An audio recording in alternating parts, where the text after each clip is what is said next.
Le renard et la cigogne. Il était une fois un renard rusé et égoïste qui vivait dans une forêt. Comme il passait son temps à jouer de vilains tours, aucun des autres animaux ne lui faisait plus confiance. Et personne ne voulait être ami avec lui. Au bout de quelque temps, comme il n'avait aucun ami, le renard alla s'installer seul dans une grotte au bord de la forêt. Quelque temps plus tard, venant des pays froids, une cigogne arriva près de chez lui. Le renard était tout content à l'idée de trouver enfin une amie. Il alla aussitôt voir la cigogne. « Bienvenue, chère cigogne. Veux-tu que nous soyons amis ?»« Avec plaisir, mais tu es le renard rusé. Est-ce que je peux te faire confiance ?»« Mais bien sûr que oui, voyons. Je n'ai aucun ami par ici, mais je suis sûr que toi et moi, on peut devenir bons amis. » Au bout de quelque temps, lassé de manger tout seul, le renard décida d'inviter sa nouvelle voisine à dîner. Ravie de cette invitation, la cigogne se rendit joyeusement chez le renard.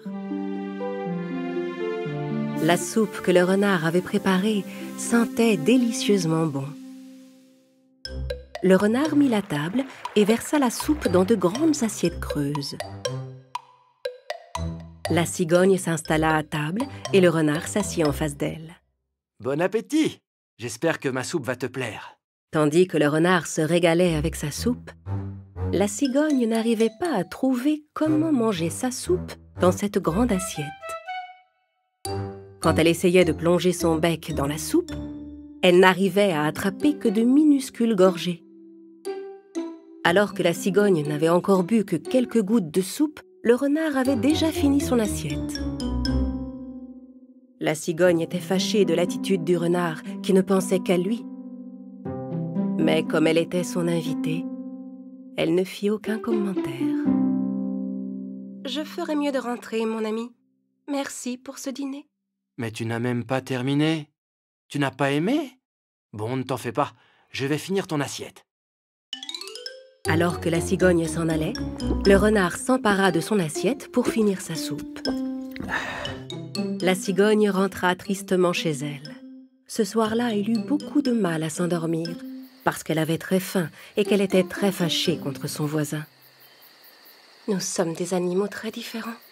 C'est une chose que le renard doit comprendre et accepter. Mais comment faire? Après quelques instants de réflexion, la cigogne eut une idée. Elle voulait donner une petite leçon au renard. Le lendemain matin, elle alla trouver son ami chez lui pour l'inviter à dîner. Bien sûr, le renard était ravi de cette invitation. « C'est très aimable à toi, voisine. Je suis si content d'être ton ami. » La cigogne prépara le repas, puis mit sur la table une longue bouteille étroite pour elle et une autre pour le renard. Puis elle versa le riz qu'elle avait préparé dans les bouteilles. Elle servit également 2 bouteilles d'eau au goulot étroit. Quelques instants plus tard, le renard arriva. « Je suis affamé, mon ami. Commençons notre repas. » Les 2 amis s'installèrent à table. « Eh bien, je te souhaite un bon appétit. » « Merci. » Le renard essaya de manger dans son étroite bouteille, mais il n'y parvenait pas. Il n'arrivait même pas à boire de l'eau. La cigogne, de son côté, se régalait avec le riz qu'elle avalait grâce à son long bec. Le temps que le renard essaie d'attraper quelques grains de riz avec une fourchette, la cigogne avait déjà terminé son repas. Voyant le renard désemparé, elle lui demanda « Oh, mais mon ami, tu ne manges rien. Quoi, tu n'aimes pas ça ?» « J'aimerais peut-être si je pouvais manger. Cette bouteille n'est pas faite pour moi. Avec ton long bec, tu peux attraper ta nourriture. Mais avec mon museau, je ne peux pas. » C'était la réponse que la cigogne attendait. « Je comprends, mon cher ami. Tu te souviens que je suis repartie affamée de chez toi l'autre soir? Parce que tu as servi la soupe dans des assiettes creuses et que je ne peux pas manger dans une assiette avec mon bec. » Alors le renard comprit son erreur. Il était désolé d'avoir servi le repas de la cigogne dans une assiette. « Je suis vraiment désolé. Je n'ai pas pensé que tu ne pouvais pas manger dans une assiette, pardon. Ce n'est pas grave, cher renard. Au moins, comme ça, tu auras compris. C'est important de respecter les différences de chacun. Sur ce, la cigogne apporta une grande assiette dans laquelle le renard pouvait manger facilement et lui servit sa nourriture dedans. Le renard termina son repas avec appétit. Avant de rentrer chez lui, le renard eut une idée. Ma chère cigogne, prête-moi une de tes bouteilles, s'il te plaît, que je la rapporte chez moi. Comme ça, quand tu viendras dîner à la maison, tu pourras manger plus facilement. Eh bien, on ne t'appelle pas le renard rusé sans raison. Si tu utilises toujours ton esprit pour trouver de bonnes idées comme celle-ci, je suis certaine que tes amis et toi seront beaucoup plus heureux.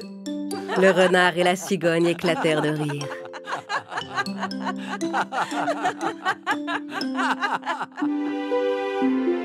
Les mois avaient passé. Avant de s'envoler vers des pays plus chauds, la cigogne passa dire au revoir à son voisin le renard.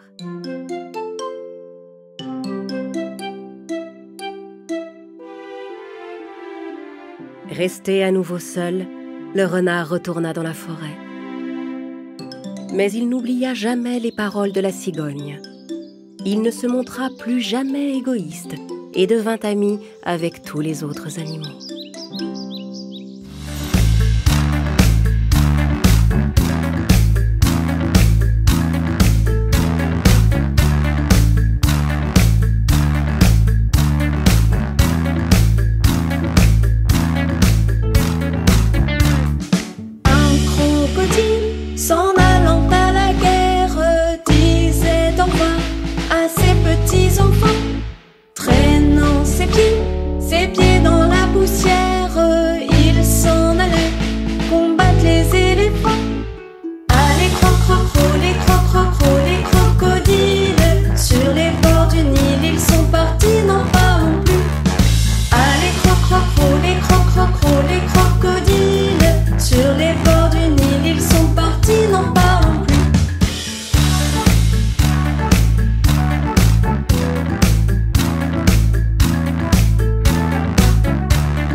Mais près de là, coulait une rivière. Le crocodile s'y jeta subitement. Allez, croc-croc-cro, les croc-croc-cro, les crocodiles. Sur les bords du Nil, ils sont partis, non pas non plus. Allez, croc-croc-cro, les croc-croc-cro, les crocodiles. Sur les bords du Nil, ils sont partis, non pas non plus.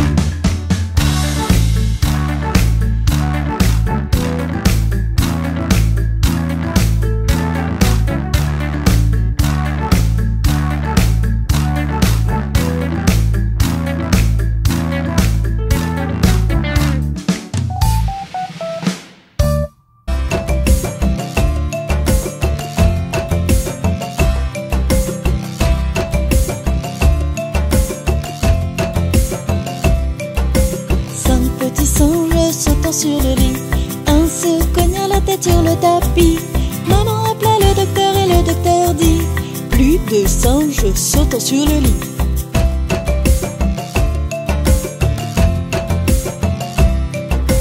Quatre petits singes sautant sur le lit, un se cogna la tête sur le tapis. Maman appela le docteur et le singes sautant sur le lit.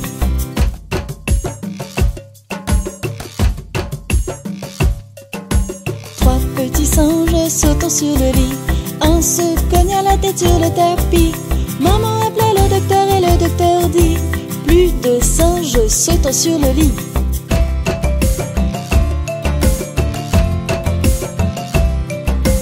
Deux petits singes sautant sur le lit. Un se cogna la tête sur le tapis.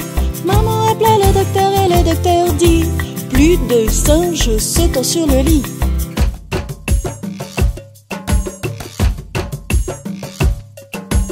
Un petit singe sautant sur le lit.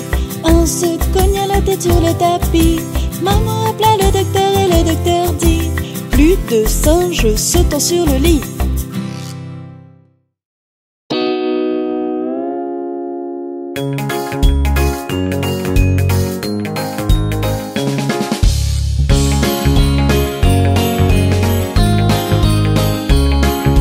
Dans la ferme à Mathurin, I-A-I-A-O, y a des centaines de vaches, I-A-I-A-O.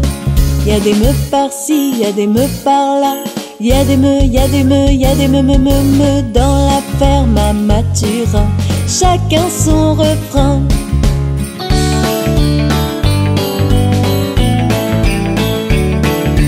Dans la ferme à Mathurin, I-A-I-A-O, y a des centaines de canards, I-A-I-A-O. Y a des coins par-ci, y a des coins par-là, y a des coins, y a des coins, y a des coins. Dans la ferme à Mathurin, chacun son refrain.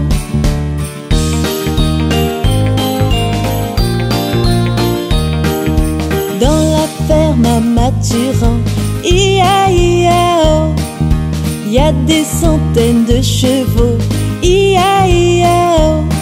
Y a des i par-ci, y a des i par-là, y a des i, y a des i, y a des i. Dans la ferme à Mathurin, chacun son refrain.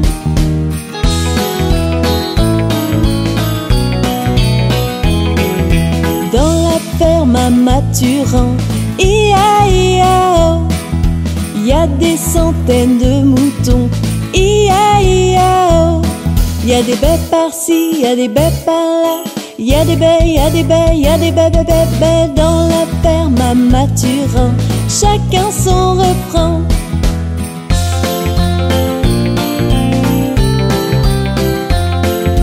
Dans la ferme à Mathurin, I-A-I-A-O, y a des centaines de chiens, I-A-I-A-O.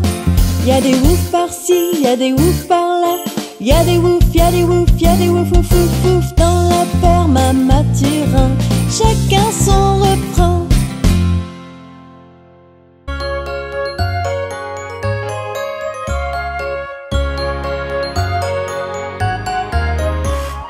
Au feu les pompiers, v'là la maison qui brûle.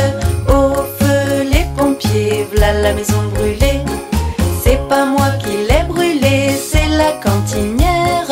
C'est pas moi qui l'ai brûlée, c'est le cantinier.